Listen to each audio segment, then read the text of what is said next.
நம்முடைய சட்டமன்றம் 234 உறுப்பினர்களை கொண்டது. மேஜிக்கல் நம்பர்னு சொல்லுவாங்க. 118 உறுப்பினர்களை கொண்ட ஒரு கட்சியோ ஒரு கூட்டணியோ தான் ஆட்சிக்கு வர முடியும். இப்ப நம்பிக்கை கோருகின்ற இந்த கட்சிக்கு, உங்க கட்சிக்கு அந்த நம்பர்ஸ் இருக்கான்னு கேட்டா இல்ல. 108 இடங்கள் தான் இருக்கு.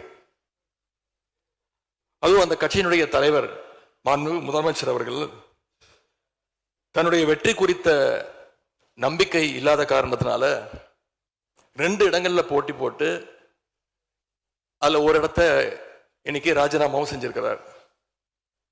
இன்னும் அந்த தொகுதி மக்களை சந்திச்சு, நேரில் சந்திச்சோ இல்ல ஒரு அறிக்கை மூலமாகவோ ஒரு நன்றியை கூட இன்னும் தெரிவிக்கல.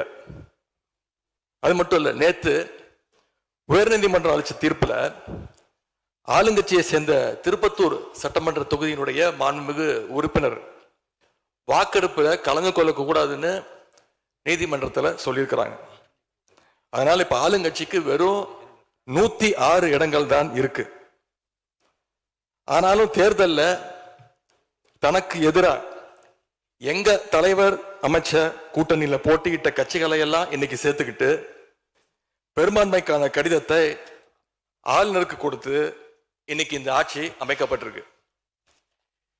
இந்த ஆட்சிக்கு இன்னைக்கு ஆதரவு தெரிவிச்சிருக்கக்கூடிய இந்திய கம்யூனிஸ்ட் கட்சி, மார்க்சிஸ்ட் கம்யூனிஸ்ட் கட்சி, இந்திய யூனியன் முஸ்லீம் லீக், விடுதலை சிறுத்தைகள் கட்சிகளை சேர்ந்த மதிப்பிற்குரிய தலைவர்கள் எல்லாம் சொன்ன காரணம், இந்த ஆட்சியை நாங்க சப்போர்ட் பண்றோம் அப்படின்னு அவங்க சொன்ன காரணம், குடியரசுத் தலைவர் ஆட்சி அமைஞ்சிடக்கூடாது என்ற எண்ணத்துல உங்களுக்கு வெளியில இருந்து ஆதரவு தரோம் அப்படின்னு தெளிவா சொல்லியிருக்கிறாங்க.